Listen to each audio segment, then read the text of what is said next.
Tout de suite, je vous propose d'aller voir de l'autre côté du lac pour entrer dans le monde étrange de Xavier Lapeyroux, l'invité de la Une francophone.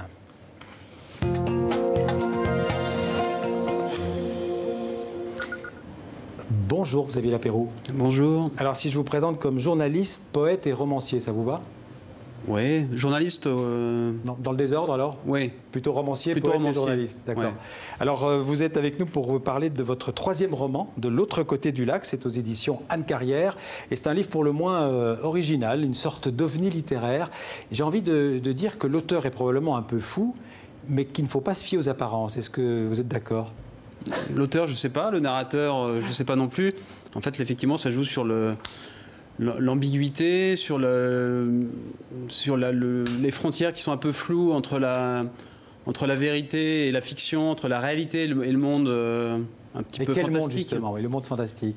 Ouais. Là, effectivement, ça raconte l'histoire du narrateur qui s'appelle Herman, qui vit avec sa femme, avec son épouse et sa fille de 16 ans, au bord d'un lac. Et qu'est-ce qu'il y a de l'autre côté du lac? Ça, c'est justement, je ne peux pas trop le dire, mais en fait, au démarrage, il a une vie très paisible et très tranquille. Il va se rendre compte au fur et à mesure qu'il y a des dérèglements qui vont se produire, et notamment une maison identique à la sienne qui va apparaître de l'autre côté du lac, qui va l'interpeller. Ouais. Et à côté de ça, il y a aussi des événements qui vont commencer à l'inquiéter. Ouais. C'est un personnage assez inquiet. Oui. C'est le narrateur du livre. Et cette inquiétude va prendre le pas sur toute raison, encore que il est très, très raisonnable, très cartésien, il a besoin de contrôler les choses. Et jusqu'à devenir un peu obsessionnel. On peut dire qu'il est même un peu parano. Hein. Il aime tout contrôler, il aime bien contrôler sa femme, sa fille. Il veut savoir toujours ce que sa fille fait, ce que sa femme fait. D'ailleurs, il a raison de se méfier. On ne sait pas trop s'il a raison de se méfier. En tout cas, effectivement, il se passe des trucs. En tout cas, hein. Il se passe des choses. Et il y a des événements qui font qu'une disparition des adolescents dans le quartier qui fait qu'il s'inquiète pour sa fille, sa femme qui a des examens médicaux.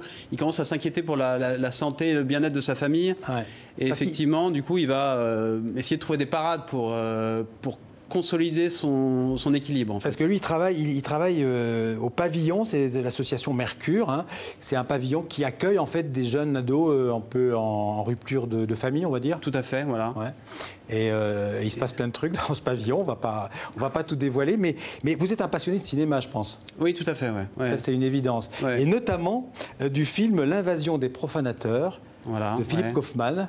Tout à fait. C'est un film qui date de 78. Ouais. Et vous dites d'ailleurs quelque part dans le livre, je crois que c'est à la page 93, vous dites tout ce qui va suivre découle. Alors c'est le narrateur qui dit ça. Oui. Tout ce qui va suivre découle de ce film, en fait, d'une certaine manière. En fait, le narrateur va revoir ce film avec sa fille, un film qui parle d'une invasion extraterrestre. Alors le film, c'est pas un film de science-fiction, hein, je vous rassure. Enfin, je vous rassure, il y a des fans de c'est avec Donald Sutherland d'ailleurs. Donald Sutherland, et en fait, effectivement, il y a des extraterrestres qui fabriquent des cosses et du coup des doubles des personnages. Du film, et donc les doubles remplacent les personnages originels.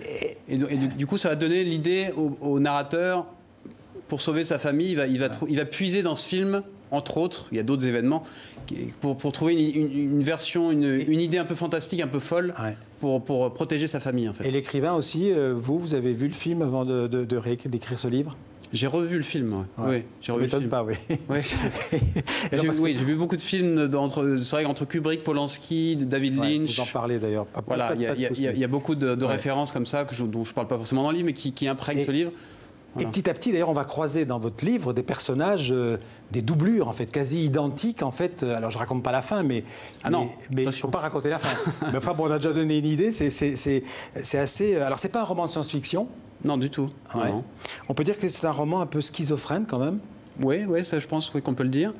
Qui est entre le thriller, il y a un côté un peu thriller, parce je pense qu'il y a une tension qui augmente, une angoisse qui augmente au fil des pages, et un côté fantastique...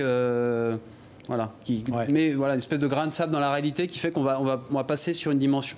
Si on accepte cette version fantastique, le lecteur peut décider de rester sur une version plus terre à terre. Et dans ce cas-là, il aura des conclusions différentes. Je trouve que vous l'amenez très bien parce que c'est très progressif en fait. Petit à petit, on glisse. J'allais dire dans le lac parce qu'il va souvent dans le lac. Il va se baigner dans ce lac. Qu'est-ce qu'il va rechercher d'ailleurs dans le lac? Il va chercher un peu il va se ressourcer d'une certaine manière. Le lac, c'est un peu le moment où il est dans l'apaisement et dans la réflexion. Il est entre les deux rives et voilà, il sait pas.